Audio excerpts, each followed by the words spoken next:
Good afternoon, everyone, and welcome to the 3:30 session of our Ready, Set, Go professional development conference put on by LMEA. We have a master teacher here for this clinic, and I would just like to make a quick introduction for him. Mr. Joel Denton served as the director of bands at Ooltewah High School for 37 years, as well as the director of fine arts.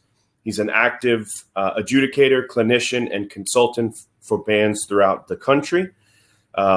He is a John Philip Sousa Foundation Legion of Honor recipient, was Ooltewah's Teacher of the Year 5 times during his tenure there, and was recently honored as the CMA Music Teacher of Excellence. Ladies and gentlemen, again, we have a master educator here, and we are so thankful to have you here, Mr. Denton. So please welcome Mr. Joel Denton. Hello, everyone. Hello. It's such a great honor and pleasure to be with you. I want to begin by thanking Brett and Scotty for this invitation. They reached out to me about doing this presentation, and I'm really honored by that. I'm honored by their friendship and their trust and their confidence. I should also thank my friends at Conn-Selmer and Music for All, where I'm a clinician for both. And they're such great supporters of music education, and what Dr. Tim Lutzenheiser and the team at Conn-Selmer continues to do is something we should all value, and I hope you do that. And then also I want to thank friends at Music for All. A really long partnership with them now for 30 years of working together, taking my bands to their events, and then being a part of their team at Summer Symposium and also as an adjudicator and a clinician. So I definitely want to thank them. And we're going to have a great time. We're going to talk about a subject that I think is a little sensitive to everyone. It's about small bands or a small program. And I just want to tell you that I think that small is a mindset, and I want to help you outgrow your thinking. When I say that with all humbleness. I actually ran in here. Students are finishing a leadership symposium I'm doing today in Nashville, and the band director set me up on his computer so I could run in and do this session with you. And, I say to them often, you have to get rid of stinking thinking. And that's kind of what I want to challenge you today. Get rid of the stinking thinking. If you believe it's possible, it's possible. And so, Billy, if we can, let's go to that first slide and we'll kind of walk through this. My premise is, and I borrowed this from Dr. Tim, he's used it for years, but when you change the way you look at things, the things you look at change. If we were live, I could do some interactive things with you with a 9-dot block and box, and we could do some other things to get us to think differently. I used to start my winter semester every year with my students after they came back from Christmas and had all that sugar that they've been eating for 2 weeks. I would start it with mind games, word games, giving them things to figure out what it was trying to say with pictures and parts of words, just to get them to change their thinking. I'll give you a great example of this. When you change the way you look at things, the things you look at change. Many times we only see the obstacle and we don't see the possibility in the obstacle. And I'm reminded of something that's been written about Michelangelo, the great sculptor. So someone centuries ago, asked him, how do you create these magnificent sculptures? And his response was, I don't create them. They're already in the block of granite. I just remove everything that's not there. And so I want to challenge you to see the possibility in your situation, not just the obstacle. I also heard this great gentleman. He's a very famous singer. You've probably heard him too. He just sang at the Capitol for one of the funerals, and he was talking. He's a motivational speaker as well, and he was talking about climbing a mountain. And he said, I was talking about climbing a mountain one year when I was in Birmingham. And this elderly lady came to me after my session and she said, honey, don't ever complain that the mountain's rough. If it wasn't rough, you wouldn't be able to climb it. She said, all those places, all those crevices give us the ability to grip and climb higher. And all those ledges give us a place to rest so we can climb more. So I want to challenge you to think about how you can change the way you look at things and find the possibility instead of just seeing the obstacle or the problem. Billy, can we change that slide? So first, I think we have to evaluate where we are. And I think we have to make an honest assessment. It's easy sometimes just to say, well, we're right here. But we're really not right there. We're maybe lower or maybe higher. We need to be honest in our assessment. And in doing that, I always ask other people to help me. I would sit down with my booster board and I would have them do an assessment. I would sit down with my band leadership students. I would have them do an assessment. I would sit down with the staff that I have. Most of them were former graduate or former members of our program, and we would do an honest assessment. I'd sit down with my administration and I would do an honest assessment. And then I would sit down by myself and I would do an honest assessment of where we were. I'd also do an honest assessment on myself, one professionally and one personally. Because if we're not in the right mentality personally as the leaders of our programs, it's really hard for us to motivate our programs to move forward. So make an honest assessment. Think about where you are in the beginning. We have to recognize where we are. That's most important in helping us establish where we need or want to change. There's a tool, and I would love to share it with you, but tools that you're not taught to use. It's like giving a child a hammer. He's going to go beat something and destroy it. And so I'm cautious just to put tools up on the screen without really training people how to use them. But this tool is pretty easy. It's a pyramid, and I divide it into three sections, that pyramid. And the bottom section is the foundation. This is the foundational things. Those are the things we must do to make change. Those are the things that must happen for change to occur, whether it's change to grow the program, to get it bigger, or to move the program, elevate the program, to make it better.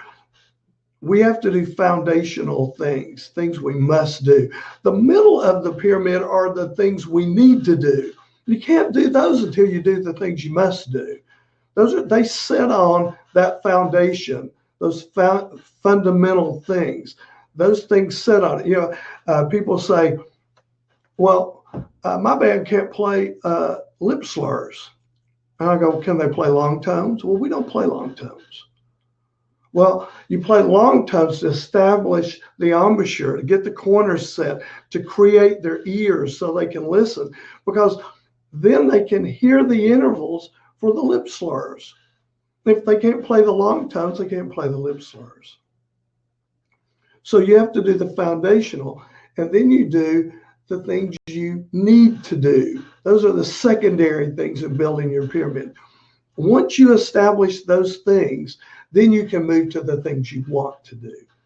But until those things are in place, you're not going to be very successful. You're building your house on the sand.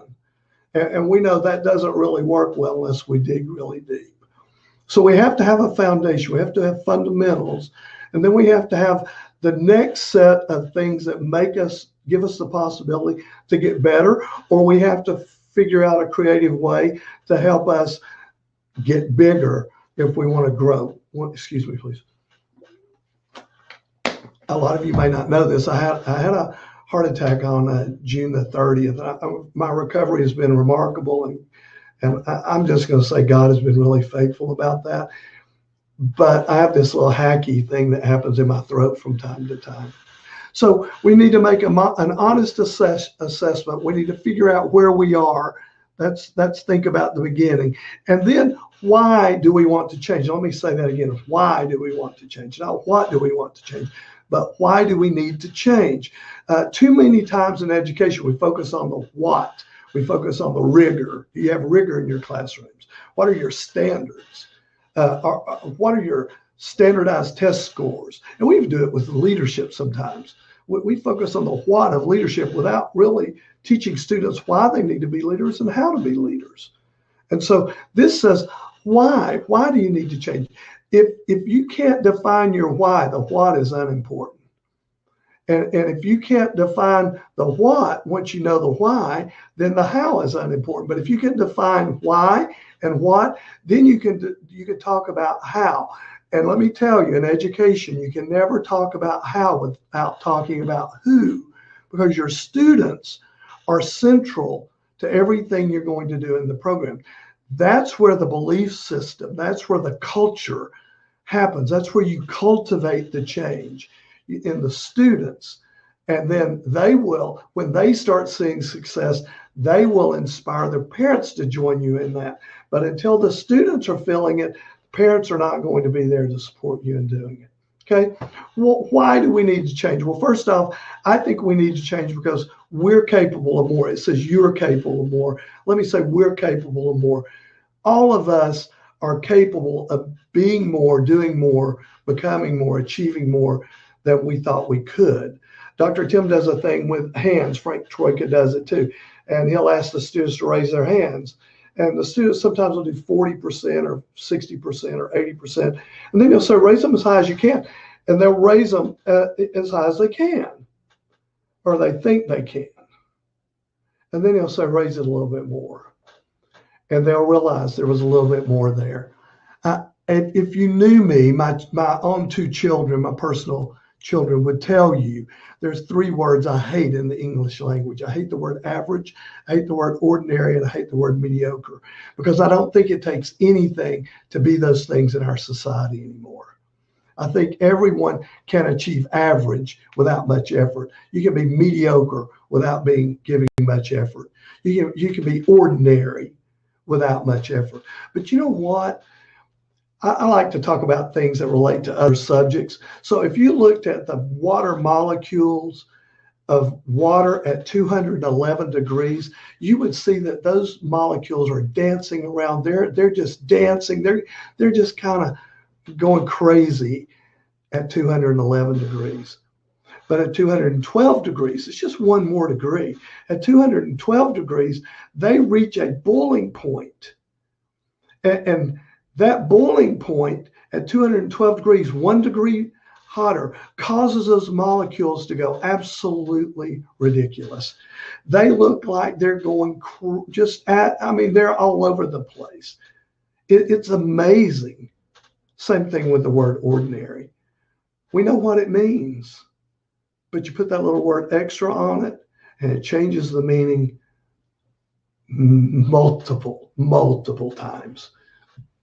It goes from being mediocre to being amazing to being awesome. So why do we need to change? Because we're all capable of finding that 1% more that will help us. Well, what else are we capable of? Our students are capable of greater things. Sometimes we limit, if you could see that 9-dot block I talked about, I would ask you to draw 4 straight lines, intersect all the dots, and not take your pen off the paper. And you would figure out, I found this in the book, The Art of Possibility, and it's an amazing book. The only way to connect or intersect all those dots with 4 straight lines is to go outside the box.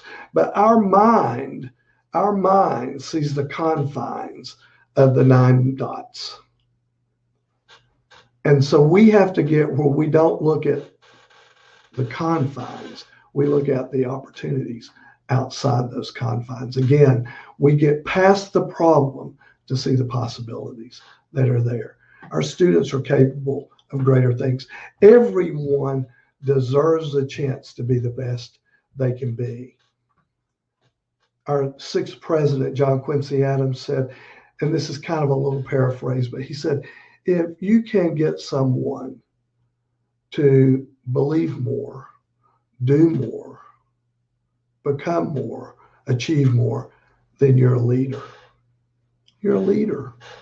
You're the leaders of your program. One of your jobs is to inspire your students to think they're capable of more. We want them to be better than they think they can be. And it starts with us. You probably came to this session thinking, I'm going to talk about marching band. I will in a minute. But first, let's talk about how we can change that mindset that prohibits us from seeing the possibilities, the opportunities. Everyone deserves a chance to be better. Billy, we can change that slide. Creating change. How do you change? How do you change? Well, I think you think differently. You think differently. Abraham Maslow, the great philosopher, says the mind will lead you in the direction of your dominant thought. Henry Ford said it in a simpler way. He said, if you think you can or you think you can't, you're right. But I believe what the mind can conceive, a person can achieve. I'm convinced that if your belief system is strong enough, you can achieve anything you want to achieve. Now, let's understand that has to be, there's a little parameter there.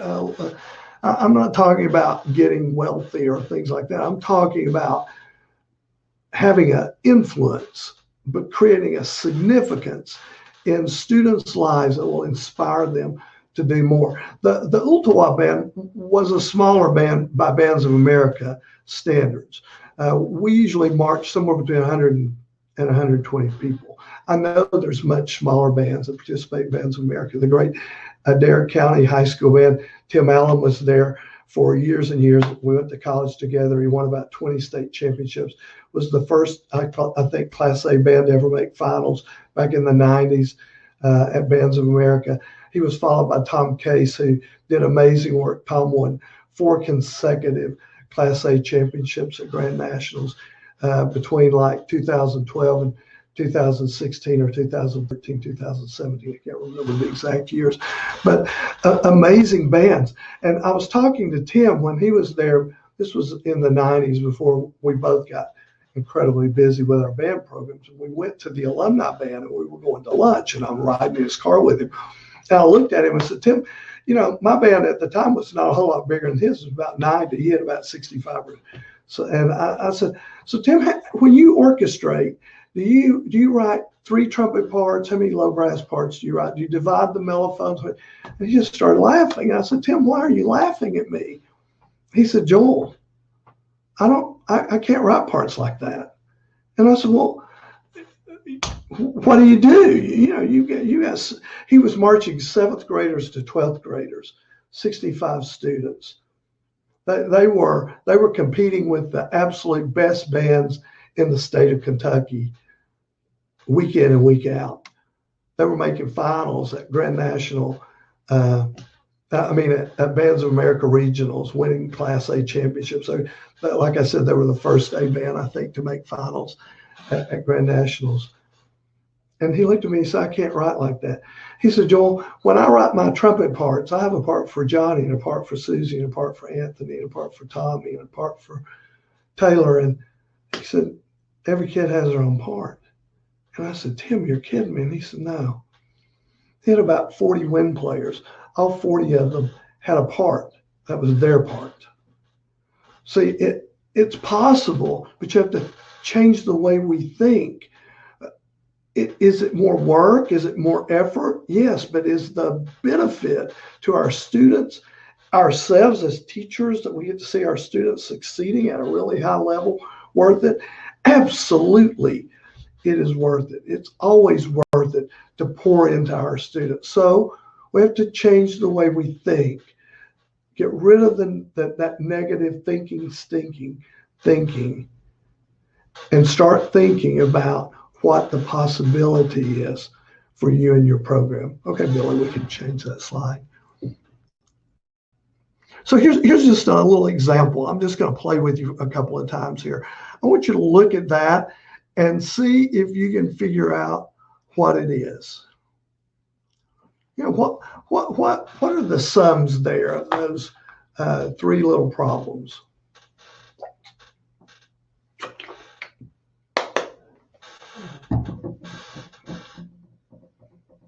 So obviously the first thing we look at, we go, oh, well, that's easy. It's 4, 6, 14. And we go, okay, so you want me to think differently. Okay, it's 12 plus 12 is 24. And that makes perfect sense. But what if I told you really didn't have to do a whole lot with math at all? Okay, Billy, you can switch. What if I told you that 2 plus 2 is really a fish? You turn the 2 inside out and you put the 2 together, and all of a sudden you have this. It's a fish. And what if I told you that the 3 plus 3 was really a snowman? And what if I told you that the 7 plus 7 is really a triangle? You just turn them upside down, turn one inside out, put them together, and you have a triangle. See, our mind sees what's in front of us. And what we have to train our mind to do is not just see the easy answer, but see the possibility if we chisel away at some of that stuff like Michelangelo, so we can reveal what the possibility is. Okay, Billy, we can change. So here's another one. And these are math, again, these are math things, but look at that and see if you can figure out how they got to those answers.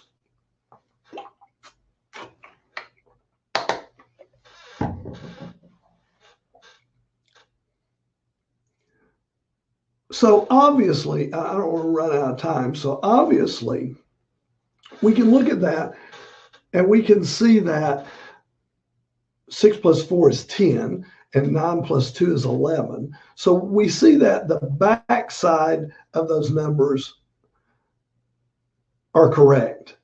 But then we have to look at how did they get to the front number, the front number. Well, if we look, we see that 6 minus 4 is 2, and 9 minus 2 is 7, and 8 minus 5 is 3, and 5 minus 2 is 3, and 7 minus 6 is 1, and so on. And it makes us think a different way. It makes us think a different way. And that's what I'm saying to you first, is we have to change this. We have to change our thinking to think differently, not just what's there, but what's the possibility that could be there. You can change it, Billy. In 1996, James Smith, who was he's one of my dearest friends, and he was my visual coordinator for my entire career. And he came to me and he said, I've got an idea. We desperately wanted to make finals at Grand Nationals. And we've been in the top 20 for 2 or 3 years. I'll tell you this story real fast. So, because I want to motivate you in marching band too. So here's a little history of the Uruguay band in a snapshot. I started in 1981. School had 725 students. We were out in the middle of a cow pasture. We put a band together. We had about 60, 70 kids in the band, students in the band. And the band was pretty successful.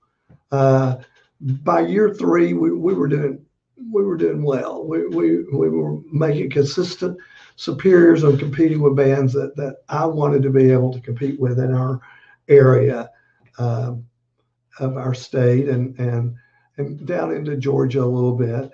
And then in 1985, that was my first band that had every kid in it had been with me for 4 years. Well, had been with me. The seniors had been with me for all 4 years. And we were really, really successful. The band had a great year. And I decided I wanted the band to grow more. I wanted them to be able to do more. So I loaded the band up and I took them to Murfreesboro on the 4th Saturday in October to what then was probably the most prestigious show in the Southeast. It was the Contest of Champions that Mr. Joe Smith started at Middle Tennessee State University. And I mean, people like Ed Lisk would bring that great, I can see, Oswego band. I think that's wrong.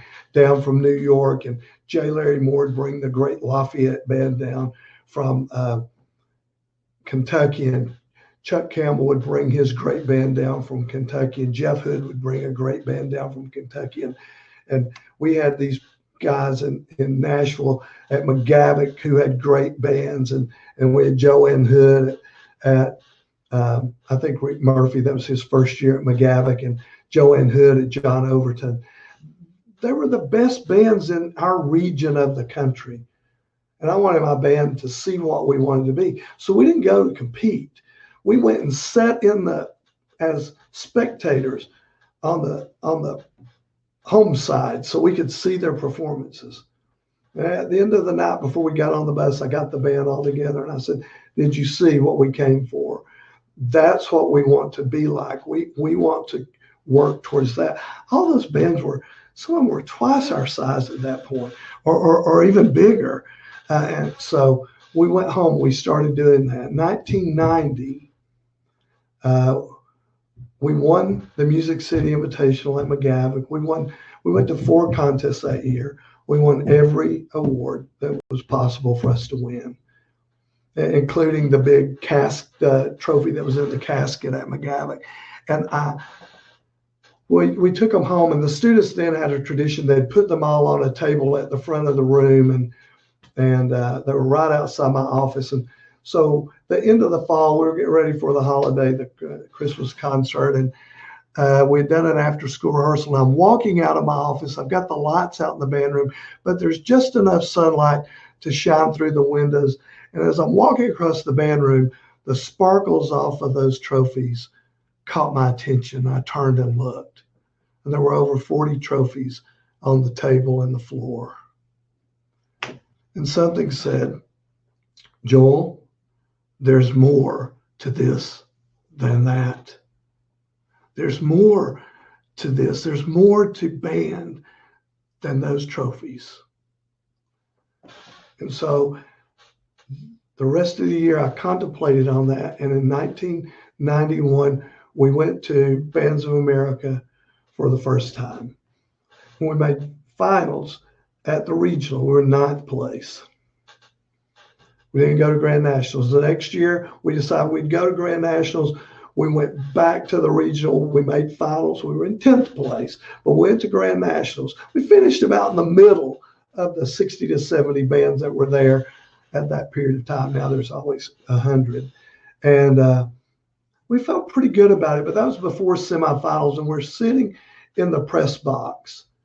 And Wayne Markworth brings his great Centerville Jazz Band out. They won that year, and they were amazing. And the great Plymouth Canton Band comes out. They had won the year before. And both of them were just starting to explore electronics in the pit, not miking the band, but electronics in the pit, miking the grounded percussion. And Plymouth Canton was doing Sweeney Todd. I don't think you could do this anymore. And at the end of their show, they ended with the band like this. And the color guard was all up inside the band. They played the last note, and you saw the color guard step out into the window from behind the band member. They reached across the band member, and they went, "Shh." And the band members fell over, and the color guard held up a bloody knife. That was the end of Sweeney Todd. And I still remember looking at James and going, "We have to go home and figure this out. We have to go home and figure this out. We can't compete with that. We can't do what they're doing. We have to go home and figure it out." And the next year we came out and we did a show we called the Passion Play. And the band was in robes. And if you think back about 3 or 4 years ago to the black robes that the cadets wore, we wore those in 1993, except ours were burgundy. And we found a niche. Okay, we're going to costume. That's going to be our identity. And so we did that for a while. And then in 1994, we decided we were going to do Jekyll and Hyde. And the color guard uniform half was white and half was black. The band was in half black and half white. And we had these hand props. That's just when people were just starting to introduce props that we could turn and do all these things with. And we started using those. And then in 1996, James comes to me and says, I have an idea. He said, you know, that piece you played on the spring concert, I want to do it for marching band. And that piece was The Inferno by Robert Smith. And he said, I want to use 9 14-foot trampolines on the field. And I was like, 9? Not just 1 or 2? No, I want to use 9. And we have to have these big skirts that hang off the color guard at the beginning that are fire. So when they bounce up, it looks like they're jumping in and out of the fire. And we're going to have the rifles on the trampolines. And we did. We did it. We finished in 14th place that year. And that became our identity. We were going to costume and we were going to do props. And sometimes the props were big and sometimes the props were not huge. But that was the identity. When you saw the Uwa band come, you knew you were going to see props. You knew you were going to see costuming. The band really didn't get any bigger. It's just we found a niche for us. John Wooden says it like this: work constantly to improve without being satisfied. When we stop learning, we start dying. Guys, you have to attend conferences, symposium, clinics, go to things, watch bands. Thank you for being here and spending some time with me today. You know, time's something we can never recover. I appreciate it so much. You have to keep learning so you can inspire your students to keep learning. We have to act differently. We can't just sit at home and think, I can't. Yes, you can. Yes, you can. Change your mindset. Okay, Billy, we can go to the next one.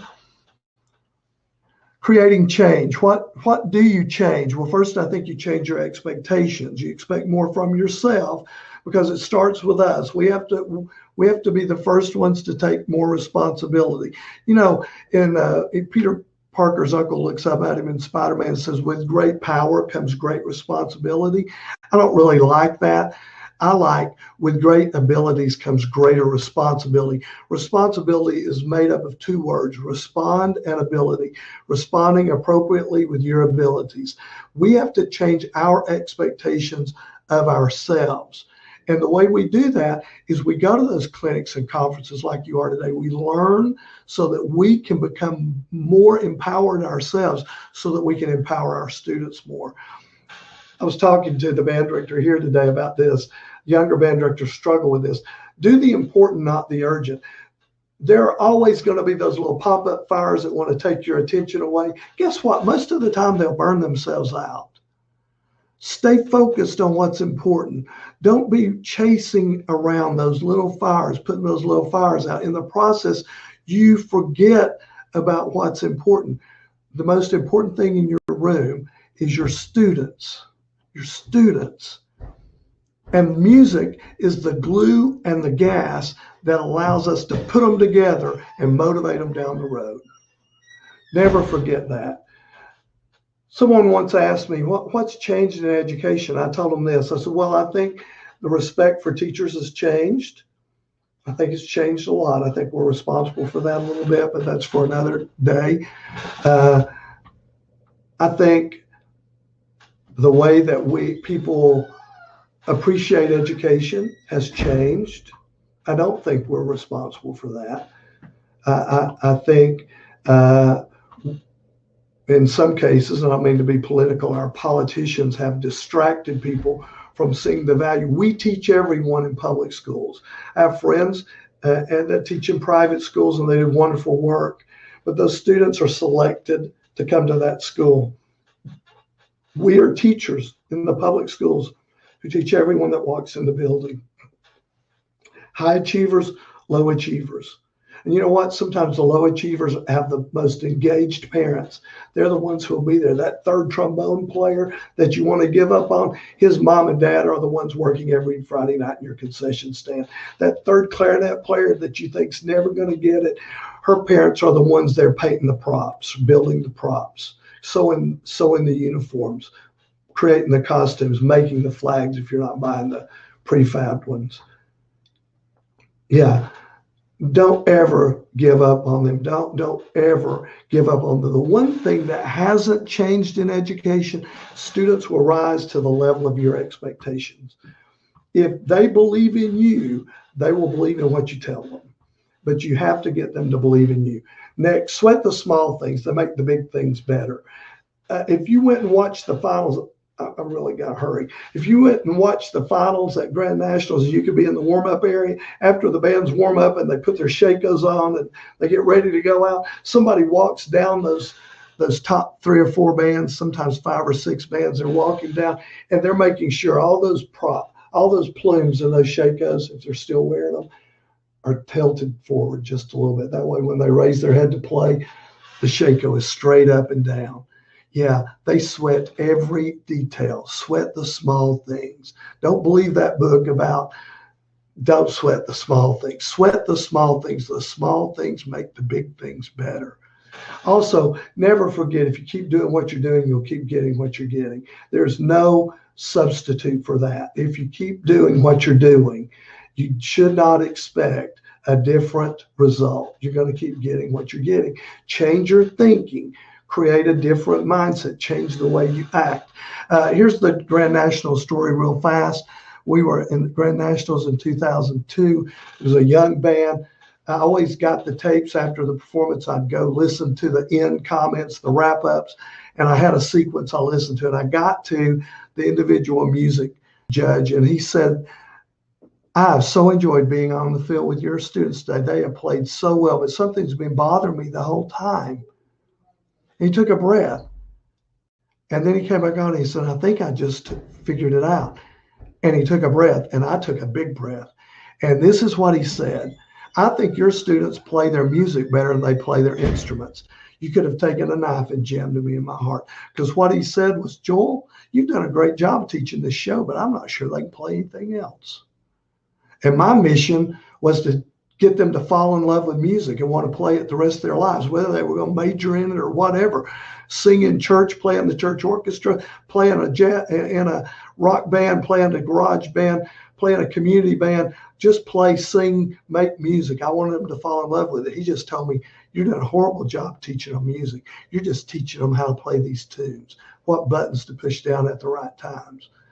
I went back and changed everything about our fundamental program. Going back to that pyramid, we changed that bottom up. We decided we would not move to the middle until the bottom was right. We would not move to the top until the middle was right. We didn't get to do what we wanted to do until what we must do and need to do got done. That's changing. That's creating change. That's changing the way you think. Okay, Billy, we can move. Size. Part of the reason that Scotty and Brett wanted me to talk to you was the size of the band. Well, I'm going to tell you, the size of the heart is more important than the size of the band. And the size of the heart is determined a lot by us, the directors. Remember, they choose us. We're an elective class. They choose to be with us. They're not assigned to us like they are for English and math and history and science. They choose us. And so what they need to have is a heart that believes they can be the best thing. Don't compete for hardware. Hardware collects dust. Work for heartware. Heartware, that's memories, experiences that they can take with them for a lifetime. The heart of the band is much more important than the size of the band. As Winston Churchill said, never give up, never give up, never give up. Never give up on something you can't go a day without thinking about. I never worked a day in my life when I was teaching. I worked hard, but it was never a job. I never resented going. It was what made my heart sing. It's what still makes my heart sing. Talking to you is joyful to me because I want your band to experience that too. Never give up on yourself. Never give up on your students. Never give up on your support group. If they see your heart, remember, no one cares how much you know until they know how much you care. If they see your heart and they know you care about them and about them getting better, about them becoming more, them achieving more, they will go with you. There's no substitute for hard work. You're never going to get away from it. Okay. Your band will adopt your belief system. What you believe is what they're going to believe. If you think you can't, you can't. If you think you can, you can. I love this. It's not I can, it's we can. Band is an us-we activity. It's not about me.